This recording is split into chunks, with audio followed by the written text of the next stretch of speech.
Dous peteiros enlázanse nun abrazo cóncavo. Na praia, bandos de paxaros negros cruzan cara ao sur a 15 metros de altura.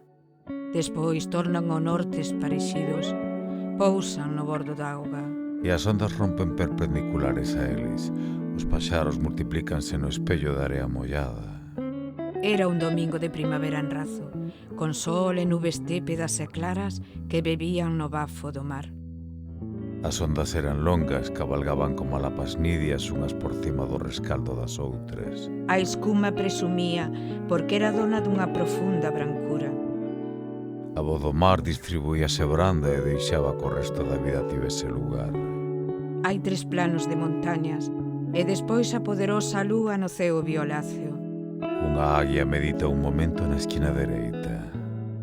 As isargas pousan por cima da auga como unha mesa parda. Nas tempas das sillas latexa un sombreiro de gas. Aquí e alá choutaban pingas encarnadas, interrompían o ritmo incuestionable dos cremas e verde azuis e parecía que o facían intencionadamente. Deitábanse na pel dun parasol, arrimábanse contra o vento que pulsaba os bordos e marchaban percorrer o mundo igual que se vivisen nun matiz. O encarnado quecía no pelo de alguén que camiñaba de traveso mar, a paso bo. No monte que o vixiaba todo, os vermellos das casas chiscaban como a pálpebra se os miraba o sol. E de contado, apertados nun garapán, nunha camisa, nunha cinta, Ferían no crema onde afunde hai auga dentro da area.